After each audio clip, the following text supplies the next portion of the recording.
Que a Mãe Maria Santíssima possa sempre nos cobrir com a sua luz rosa de puro amor, nos abençoando nesse estudo e sempre. Ave Maria, cheia de graça, o Senhor está contigo. Bendito sois vós entre as mulheres, bendito é o fruto do vosso ventre.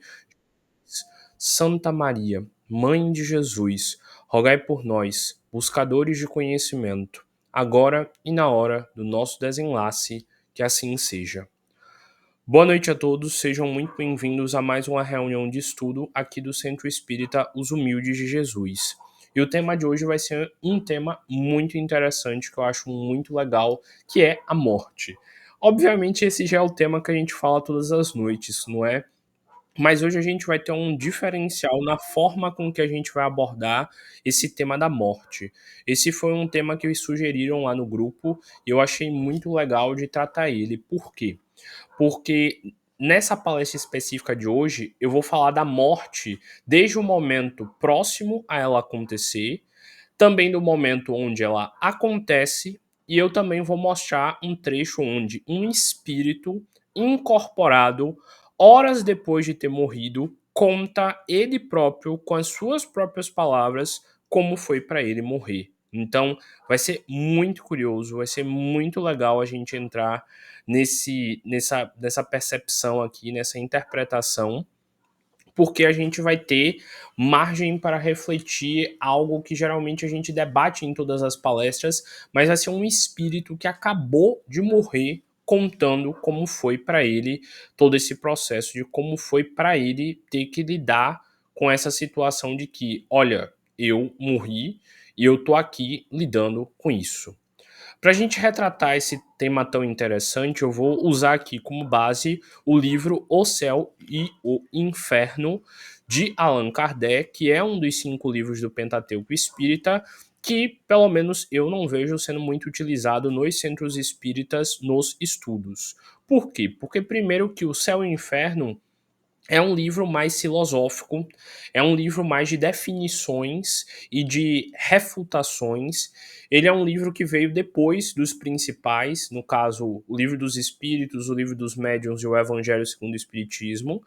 E ele é um livro que tenta, diríamos assim, meio que trazer a parte mais científica do espiritismo, de debater os conceitos de certo e errado, as definições que eram dadas na época, e ele foca muito em tentar fazer um comparativo e uma diferenciação entre o espiritismo e a visão católica. Tanto que esse livro vai definir o que é céu para o espiritismo, vai definir o que é inferno para o espiritismo, e vai entrar em vários debates que as cartas que Kardec recebia na época de críticas elucidavam, falavam, e Kardec rebatendo esses argumentos profundamente.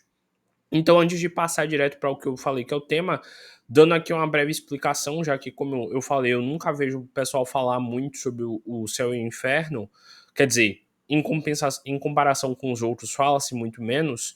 Ele começa aqui já falando sobre o porvir e o nada, no caso, falando sobre a vida e sobre a ideia de algumas pessoas têm sobre não existir nada após a morte. Daí depois ele começa a definir e debater o temor da morte, porque tanta gente tem medo de morrer, e vai explicando de uma forma racional o porquê a gente não deveria ter medo da morte e entendê-la como algo normal. E aí define o que seria o céu para o espiritismo, define o que seria o inferno para o espiritismo e rebate e debate a forma com que o cristianismo vê esse local. Também define o que é purgatório para o espiritismo e depois começa a se aprofundar em como acontece as penas, já que para o catolicismo a gente passa pelas penas no inferno, como é que o espiritismo entende as penas, os karmas, os dharmas. Depois fala sobre as tentações da vida aqui no plano físico e sobre as penas que a gente vai ter, define o que é anjo para a Igreja Católica, o que é anjo para a Bíblia e o que é anjo para o Espiritismo, o que é demônio para a Bíblia, o que é demônio para as outras religiões e o que é para o Espiritismo. Depois começa a falar sobre a intervenção dos mortos na nossa vida, e aí começa a parte que é a mais interessante do livro O Céu e o Inferno, que é a parte onde Kardec e a sociedade espírita debate, interroga e conversa com vários espíritos, cada um de níveis evolutivos diferentes, mostrando como cada um deles enxerga, percebe e entende a vida espiritual. Então é um dos livros mais interessantes porque ele vai mostrar os próprios espíritos falando, olha, para mim, eu que tô aqui olhando o plano espiritual, ele é assim, assim, assado. Tanto que vai falar de espíritos felizes que estão bem depois do desencarne, falando como é lá, espíritos em condições medianas, espíritos sofredores que estão lá no umbral, sofrendo e tudo mais, espíritos suicidas e a dor que eles passam lá no desencarne, criminosos e arrependidos, espíritos que cometeram coisas horríveis aqui na Terra e lá perceberam o erro que cometeram, e os espíritos endurecidos, que são aqueles espíritos que não querem aceitar que morreram, que odeiam a nós encarnados, e também aqui expiações terrestres, que vai falar sobre as dores e a forma com que a gente lida, e também citando a forma com que esses espíritos, após a morte, passaram a ver a vida de encarnado. Então é um livro muito interessante, que deveria ser mais debatido e ensinado pelos espíritas, e eu estou pensando bem em as próximas palestras serem focadas mais nesse livro aqui, porque é muito interessante, vale a pena a gente estudar, e é um livro que, como eu falei, os próprios espíritos incorporados e psicografando falam, olha, para mim, estar morto está sendo assim. E hoje eu vou citar aqui o capítulo 2, que fala sobre os espíritos felizes, que obviamente são espíritos que estão bem na vida espiritual e que estão gostando dessa coisa de estar desencarnado, diríamos assim, e eles relatando como está sendo para eles que fizeram bem aqui na Terra, que se dedicaram, etc, etc, como é que eles estão lidando com esse fato de estar no plano espiritual. E eu escolhi aqui, dentre todos esses espíritos, o espírito do nosso irmão Samson. Por que Samson? Porque esse daqui retrata um dos fatos mais curiosos e interessantes do livro do Céu e o Inferno. E por que o Samson? Porque eu lembro de uma vez que eu era pequeno e Painho sempre me levava para o centro espírita, e era um domingo à tarde e ele leu todo esse trecho de Samson, do Céu e Inferno, e ele debateu no centro espírita. Eu lembro eu pequenininho vendo essa palestra dele, e ele falando com gosto, com a intensidade, com um entusiasmo que eu até hoje me lembro, e essa é uma das histórias favoritas dele. Ele até hoje ainda cita muito no Centro Espírita essa parte de Samson, inclusive já leu também na Rádio Alternativa FM, que eu sempre palestro também, e ele também. Então eu escolhi esse espírito aqui também por esse motivo, desse valor afetivo, e também, obviamente, porque essa história aqui é muito interessante.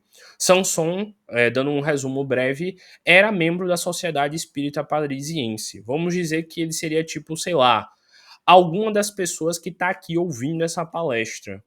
E nesse texto vai mostrar como foi o processo de desencarne dele e de como foi ele conversando com as pessoas que frequentavam lá após morrer. Seria tipo Simone, vou lhe matar, Simone.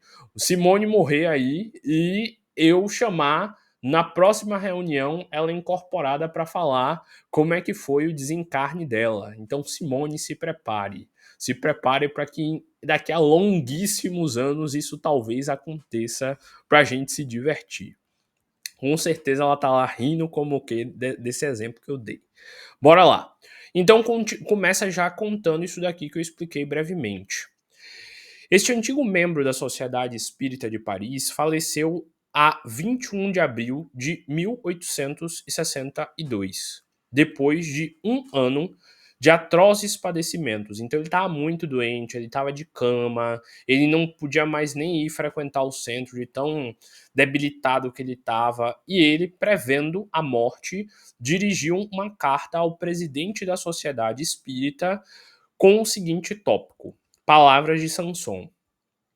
Podendo dar-se o caso de ser surpreendido pela separação entre minha alma e meu corpo, então olha já o nível de Samson, como ele definia a morte. podendo ser surpreendido pela separação entre minha alma e meu corpo. Eu quero falar assim quando eu estiver morrendo, não ficar gritando, eu vou morrer. Eu quero falar assim, esse nível de Sanson. Ocorre-me reiterar-vos um pedido que vos fiz há cerca de 1 ano, qual o devo evocar o meu espírito o mais breve possível,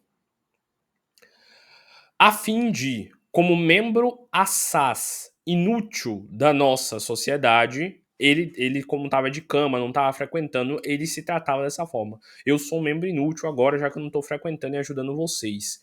Poder eu prestar-lhe para alguma coisa depois de morto.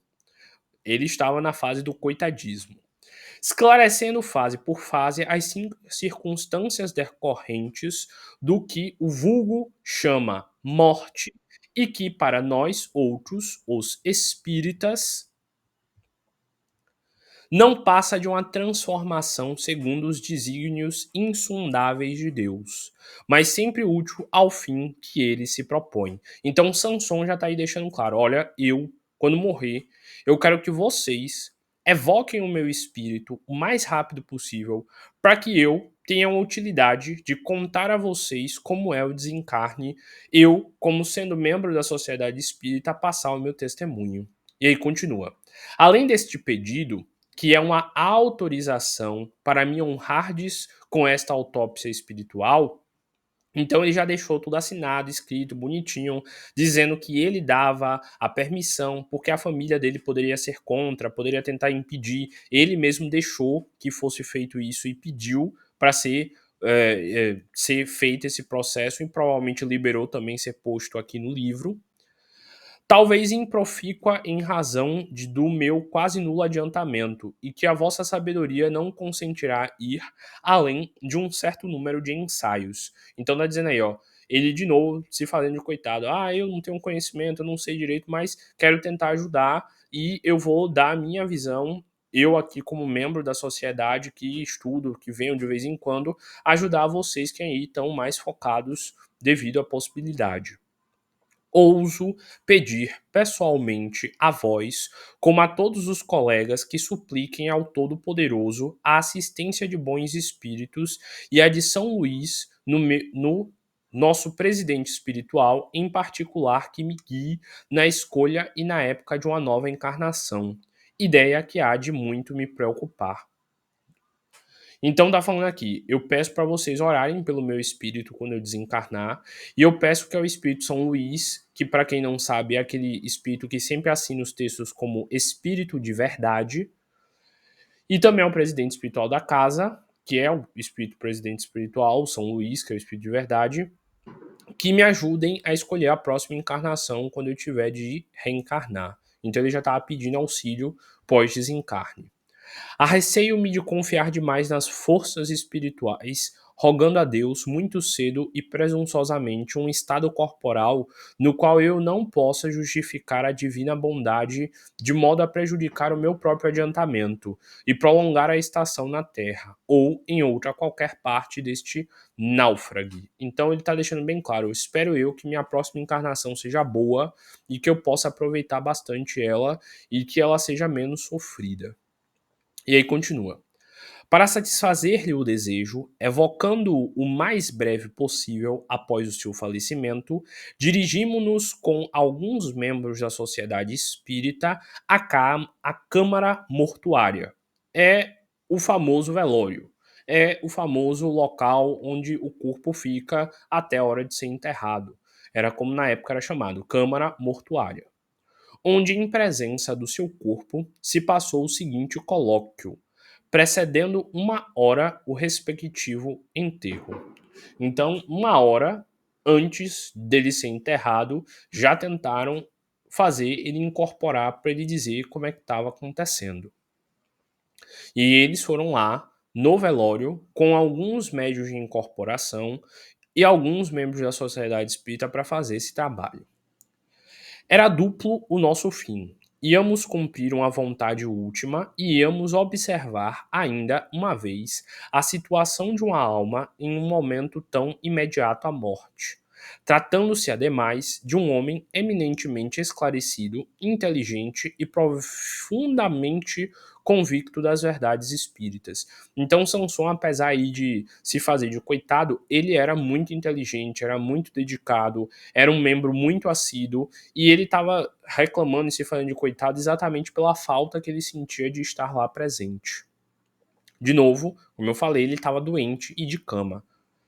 Íamos, enfim, colher nas suas primeiras impressões a prova de quanto, sobre o estado do espírito, pôde influir a compenetração dessas verdades. Então a gente ia lá perguntar para ele como é que foi morrer, logo ali na hora que ele tinha acabado de passar por isso, para ver o que é que ele ia dizer. E não nos iludimos na expectativa, porquanto o senhor Sanson descreveu plenamente lúcido o instante da transcrição, vendo-se morrer e renascer, o que é uma circunstância pouco comum e só devido à elevação do seu espírito. Então tá dizendo aí, ó, eles já foram esperando que nem fossem conseguir. Porque, como a gente bem sabe, segundo o Espiritismo, muitos espíritos, quando desencarnam, eles passam, às vezes, meses, anos, séculos, às vezes, muito tempo sem perceber que eles morreram, sem perceber o que aconteceu, e muitos deles ainda passam muito tempo sofrendo. Às vezes eles ficam atordoados, às vezes eles não aceitam o que aconteceu, e isso tudo gera no espírito um estado de angústia e de perturbação que torna muito difícil a possibilidade dele incorporar.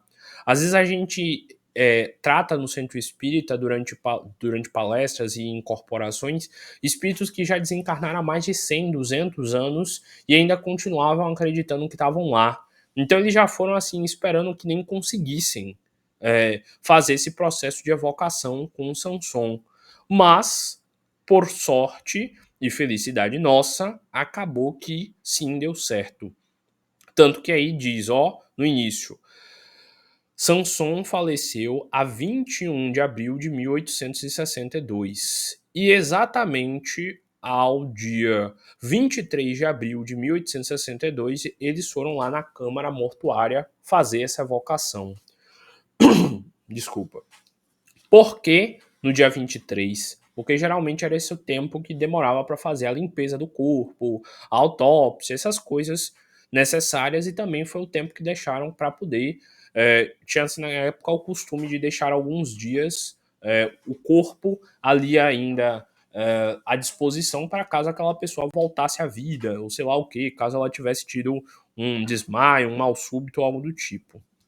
E aí no dia 23 de abril, 3 dias depois, 21 ele morreu, 23, 2 dias depois, ele foi lá ser evocado. E aí começa a evocação. R.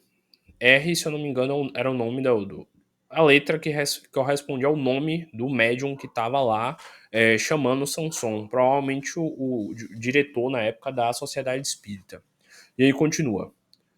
Ou então R deve ser Rivile. Afinal, o nome de Allan Kardec era Hippolyte de Lyon Denisard Rivile. Então R deve ser provavelmente de Kardec, Rivile.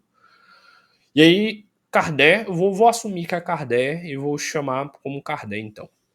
Kardec foi e falou: atendo ao vosso chamado para cumprir a minha promessa. Eu estou imaginando que é Kardec, provavelmente foi ele, então vou assumir que foi. Se tiver errado, depois alguém me corrige, ou então até eu mesmo posso ir dizendo depois. Atendo ao vosso chamado para cumprir a minha promessa. Eu não te prometi que eu ia te evocar, Sanson, estou aqui. Aí Sanson responde, quer dizer, meu caro senhor Sanson, cumprindo um dever com satisfação, vos evocamos o mais cedo possível, depois da vossa morte, como era do vosso desejo. E a resposta vem. Ah, tá, R de resposta. É uma graça especial que Deus me concede para que possa manifestar-me. Agradeço a vossa bondade, porém sou fraco que tremo. Então, na verdade, o número é Kardec e o R é de resposta mesmo. Eu achei que estava ao contrário, porque eu não achei que iam botar evocação escrito. Mas enfim.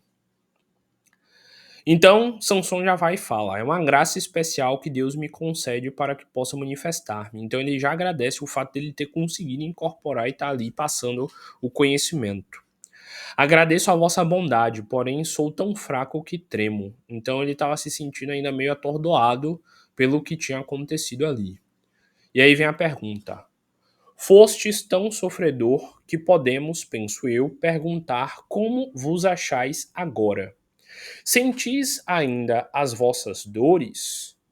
Comparando a situação de hoje com as de 2 dias atrás, que sensação experimentais? É muito comum que o espírito que passava por dores crônicas, após desencarnar, dependendo do nível de evolução dele, ele continue sentindo dor. Então, por isso que esse questionamento de Kardec aí foi tão valoroso, para já saber como era. Tanto que muita gente que tem membro amputado desencarna, durante um bom tempo continua a se ver no plano espiritual como se não tivesse a mão. Mesmo que espiritualmente falando, a mão dele não esteja lá, não tenha problema nenhum. Então foi bem interessante essa pergunta. Bora ver o que Sanson diz. A minha situação é bem ditosa. Acho-me regenerado, renovado, como se diz entre vós. Nada mais sentindo das antigas dores. Então Sanson, como já era alguém que estudava espiritismo, alguém que praticava, alguém que estava ali assíduo, que fazia suas orações, que era uma pessoa de fé, logo que desencarnou já estava sem sentir dores. Enquanto a maioria dos espíritos que não tem conhecimento, não tem noção, acabam sim continuando a sentir dor. Muitos espíritos, por exemplo, que morrem de tiro a balas, eles ficam às vezes por anos, meses no plano espiritual, gritando de dor e dizendo que ainda estão sentindo a dor daquela bala que tomaram. Então, graças a Deus, Sanson já não sentia mais. E aí continua. A passagem da vida terrena para a dos espíritos deixou-me de começo num estado incompreensível. Então ele estava atordoado sem saber direito onde é que ele estava, o que tinha acontecido. Porque ficamos algumas vezes muitos dias privados de lucidez. Então o espírito fica lá todo confuso. Eu havia feito, no entanto, um pedido a Deus para permitir-me falar aos que estimo e Deus me ouviu. Então ele já afirma aí, ó, eu tô tendo ajuda aqui dos espíritos bondosos para que eu consiga vir aqui e me comunicar com vocês, porque o meu espírito ainda está bem confuso pelo que aconteceu.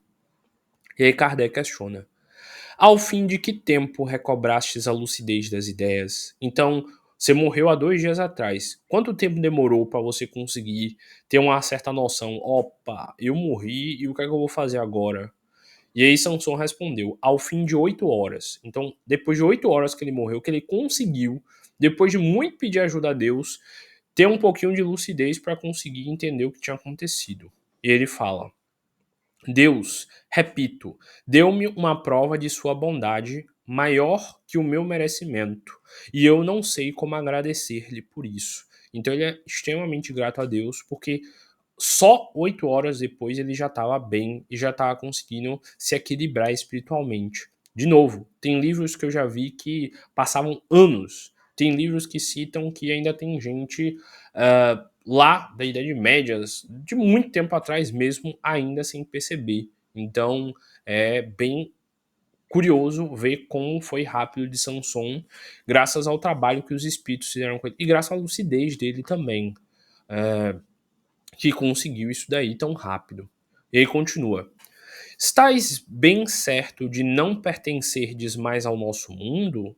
No caso afirmativo, como comprova? Então, Kardec questionou. E aí? Você tem certeza mesmo que não está mais vivo? E se isso aqui for um sonho? E que forma você tem para ter certeza de que você não está mais vivo mesmo? Aí Samson responde: Oh, certamente não sou mais desses vivos. Vou repetir, porque a zoada aqui tá complicada. Oh, certamente não sou mais deste mundo, porém estarei sempre ao vosso lado para proteger e sustentar, a fim de pregardes a caridade e a abnegação que foram os guias da minha vida. Depois, ensinarei a fé espírita, que deve levar a crença do bom e do justo. Estou forte, robusto, em uma palavra, transformado. Em mim não reconhecereis mais o velho enfermo, que tudo devia esquecer, fugindo de todo prazer e alegria. Eu sou espírito, e a minha pátria é o espaço. Ó, meu futuro é de Deus, que reina na imensidão. Desejara poder falar a meus filhos, ensinar-lhes aquilo mesmo que sempre desdenharam acreditar. Então, ainda bem que Samson já deixou escrito essa permissão, porque realmente os filhos dele não deixariam ser publicado isso aqui se ele não tivesse atestado em vida. Então ele fala que ele se sente forte, que ele se sente robusto, que ele se sente transformado e que ele percebe na energia dele que algo está diferente, que realmente ele não está mais vivo.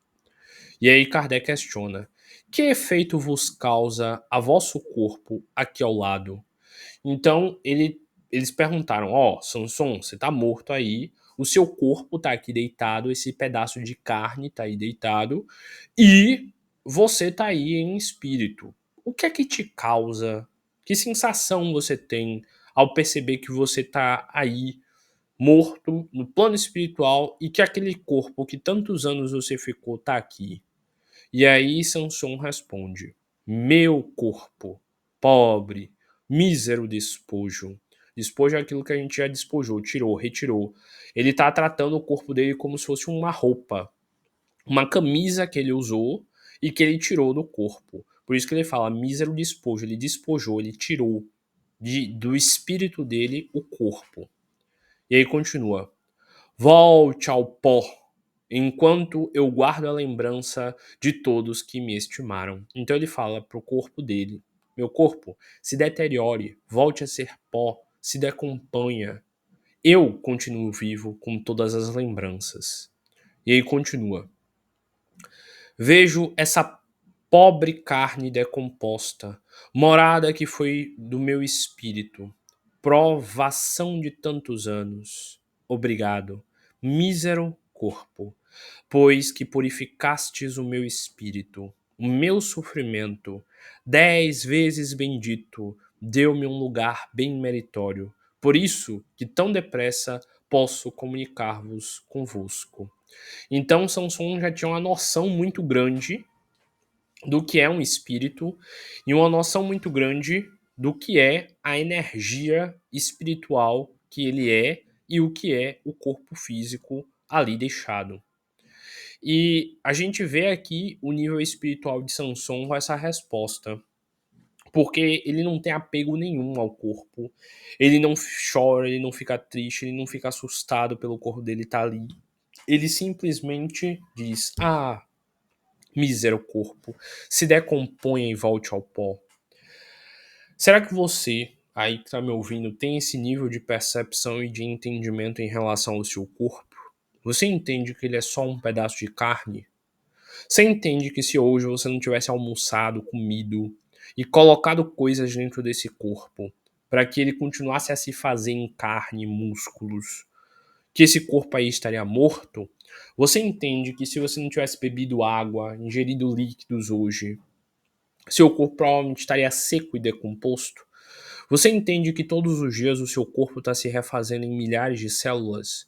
Que todas as vezes que você vai ao banheiro e faz um xixi, você está jogando para fora sangue? Sim, o xixi é sangue filtrado pelos rins. Então todos os dias você está jogando sangue impuro fora pela urina e todos os dias você está jogando células mortas e vários restos de reações químicas pelas fezes também fora. E também através de cada respiração que você tem, você está jogando para fora o alimento que você comeu. Porque após toda a reação química que o seu corpo faz para digerir os alimentos, através da sua respiração, quando o gás carbônico sai, está saindo a energia da reação química, quer dizer, a energia não, está saindo o resultado da reação química que foi feita lá no ATP para o seu corpo gerar energia. Então o tempo inteiro o seu corpo está se deteriorando, o tempo inteiro o seu corpo está morrendo, o tempo inteiro essa carne que você chama de corpo, ela está se exaurindo, está se acabando no mais comum. E Samson tinha plena ciência disso. Tanto que ele olhou para o corpo dele e para ele tanto fazia. porque ele sabia que aquele corpo só foi emprestado durante um tempo para ele. Ele só via como uma carne. Sei lá, chega na sua geladeira depois dessa palestra, abre ela e vê um pedaço de galinha, um pedaço de boi. É exatamente aquilo ali. Aquilo ali um dia foi um animal vivo.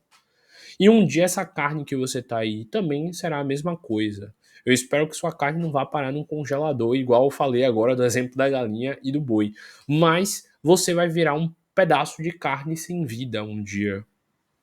E exatamente por esse nível de evolução que Sansão tinha, ele não se apegou nem um pouco àquele corpo e já estava livre espiritualmente falando. E aí vem a pergunta número 7. Conservastes as ideias até o último instante? Então você lembra de tudo que você viveu até o último instante? Aí vem a resposta de Sanson. Sim, o meu espírito conservou as suas faculdades. E quando eu já não mais via, pressentia. Toda a minha existência se desdobrou na minha memória e o meu último pensamento, a última prece, foi para que pudesse comunicar-me convosco como faço agora. Então, de novo, eu vou reler, ó. Sanson falou que ele sim lembrou até o último segundo de vida tudo o que aconteceu, que quando ele morreu, ele lembrou de tudo o que tinha acontecido na vida dele, que nem o pessoal sempre fala que viu a vida passar diante dos olhos. Realmente ele viu isso acontecer. E ele ainda fez uma última prece pertinho de desencarnar, onde ele pediu para que esse momento que estava ali acontecendo fosse possível. Olha a beleza disso tudo. E ele continua: como faço agora convosco? Eu em seguida pedi a Deus que me vos protegesse para que o sonho da minha vida se completasse, que era dar essa entrevista aqui logo após o desencarne e ser um exemplo para o espiritismo. Tanto que até hoje, nessa noite de 5/7 de 2024, depois de tantos anos, eu tô aqui lendo e deixando Sanson eternizado na memória de muito mais pessoas. Esse texto aqui é de 1862. Deixa eu tentar fazer aqui um cálculo rápido. 1862 menos 2024. Depois de 162 anos, nessa noite aqui, eu continuo a eternizar a memória de Sanson. Eu continuo a eternizar o que esse espírito fez e todo o exemplo que ele foi para o kardecismo. E eu agora entendo porque ele se sentiu tão grato de ter a honra desse momento. Porque isso aqui é se tornar eterno. Isso aqui é se tornar imortal. Ele até hoje é lembrado como um exemplo para nós aprendermos o que é espiritismo. E aí vem a pergunta número 8. Tiveste consciência do momento em que o corpo exalou o derradeiro suspiro? Então, você percebeu o seu último suspiro, aquela última respiração que você deu antes de morrer? Você percebeu, se sentiu seu coração bater pela última vez? O que se passou convosco nesse momento? Que sensação experimentaste, Sanson? E ele respondeu: parte-se a vida e a vista. Ou antes, a vista do espírito se extingue, encontra-se o vácuo, o ignoto e arrastada por não sei que poder, encontra-se a agente no mundo de alegria e de grandeza. Eu não sentia nada, não compreendia nada, e no entanto, uma felicidade inefável me extasiava de gozo, livre dos pesos das dores mundanas.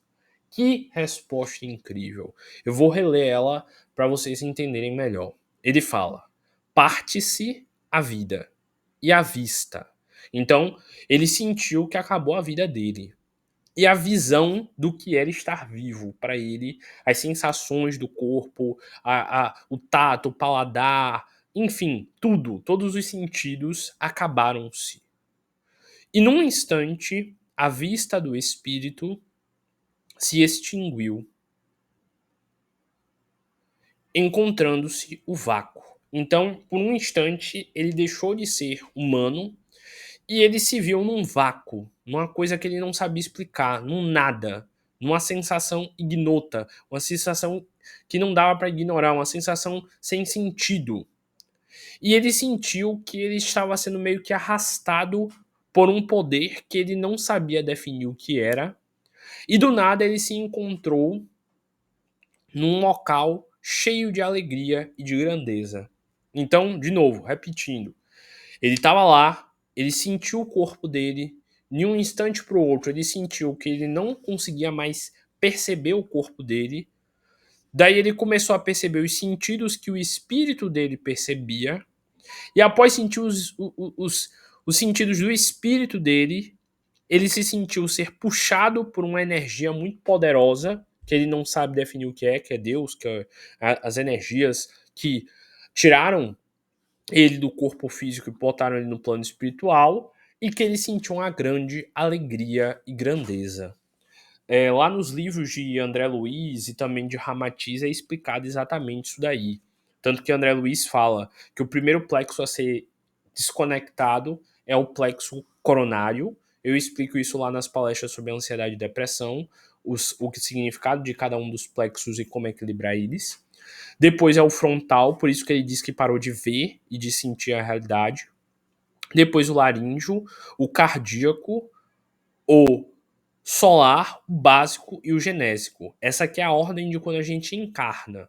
O primeiro plexo quando a gente encarna é o plexo laríngeo, depois o frontal, depois o laríngeo, depois o cardíaco, depois o solar, depois o básico, depois o genésico.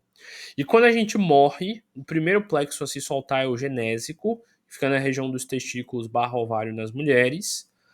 O básico, que é o plexo do intestino grosso, que é exatamente aí que o botulismo começa a fazer o processo de putrefação do nosso corpo, porque para de ter calor ali, e as bactérias que digerem os nossos alimentos, quer dizer, que fazem a massa fecal, param de ser contidas e o nosso corpo começa a apodrecer. Depois o plexo solar e os líquidos também associados à digestão começam a meio que digerir o nosso próprio corpo. Depois o cardíaco está parado, já não bate mais, então começa uma atrofia. E aí, por não ter mais sangue circulando, acontece o rigor pós-mortem, que é quando a gente não consegue mais mover o corpo e o corpo do morto fica teso, parado, onde ele tinha morrido. Depois vem o laríngeo, que é a da garganta, que para também. A tanatologia, que estuda isso daí, que é o estudo da morte. Depois o frontal e, por último, o coronário. E aí ele percebeu, estou morto. Mas ele disse, eu não sentia nada. Não compreendia nada. E, no entanto, uma felicidade inefável. Inefável é aquilo que não pode ser definido. Inefável, que dá muita fé, que dá muita energia, que dá muita vontade. Me extasiava de gozo, livre dos pesos e das dores. Então, para ele foi tipo como se ele tivesse liberto de todas as dores, de todas as insatisfações, de tudo aquilo que fazia ele se sentir tão confuso. E ele sentiu a melhor sensação que ele sentiu na vida dele, porque ele tinha renascido. Tanto que tem um livro espírita que diz o seguinte, que a gente morre duas vezes. A primeira morte é quando o nosso espírito morre do plano espiritual e nasce na carne, e passa a existir aqui na realidade. E a segunda morte é quando a gente morre do plano físico e nasce no plano espiritual. E isso é muito belo de se refletir. A gente está morrendo e renascendo o tempo todo. E a pergunta número 9. Tende ciência do que pretende ler sobre a vossa campana? E aí, de novo, reler. Tende ciências do que pretendo ler sobre a vossa campana? Aí vem a nota. Apenas pronunciadas as primeiras palavras sobre o assunto, o espírito respondeu sem que eu terminasse. Também respondeu sem interrogação alguma.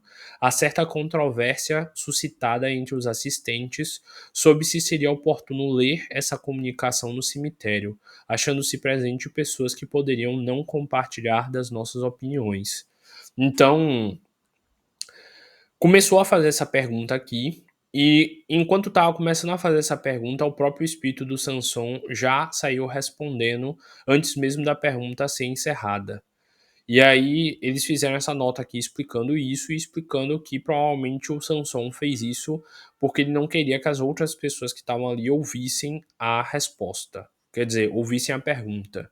E aí Sansão já respondeu: Ah, sei, meu amigo. E sei porque tantos vós tanto vos via ontem como hoje.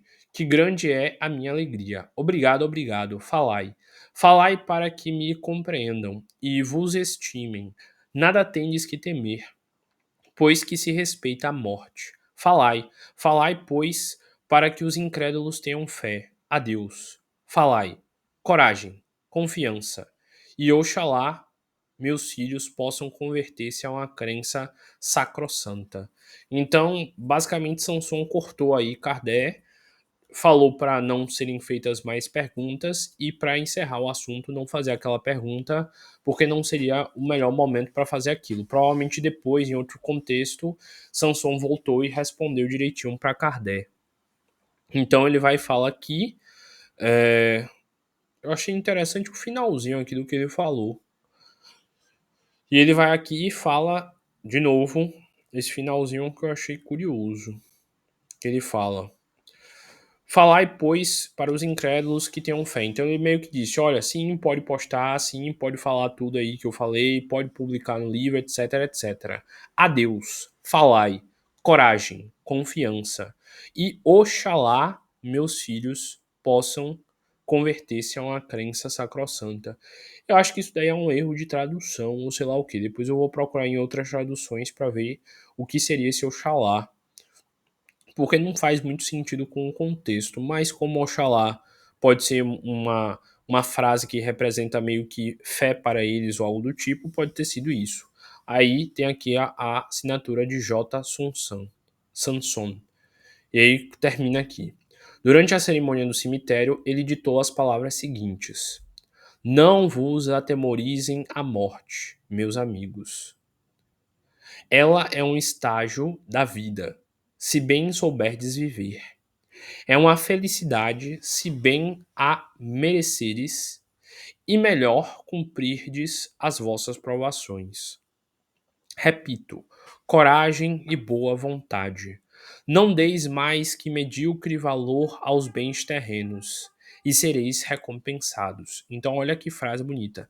Não deis mais do que medíocre valor aos bens terrenos. Então, não se importe com a terra, você vai morrer. Não se pode muito gozar sem tirar de outrem o bem-estar, e sem fazer moralmente um grande e um imenso mal. A terra me seja leve. Então, aí encerra essa comunicação de Sanson e dias depois, já na Sociedade Espírita, continua esse momento onde Sanson é de novo evocado e de novo eles conversam aqui, pelo que eu estou entendendo. E provavelmente esse trecho aqui, com Sanson continuando a conversar, será exposto na nossa próxima palestra na terça-feira, porque o horário não me permite continuar. Mas já vejo e já mostro aqui a vocês o quão foi interessante essa nossa palestra. E eu termino ela aqui com essa frase de Sanson que eu achei maravilhosa. Não deis mais do que medíocre valor aos bens terrenos, e sereis eternamente recompensados. Tenho certeza que se vocês aprenderem com o nosso exemplo aqui do nosso querido irmão Sanson, vocês poderão viver eternamente assim como ele está vivendo eternamente agora. E que todos vocês possam usar desses exemplos e desses conhecimentos para perceber que se vocês se transformarem, o sucesso em suas vidas é a única possibilidade.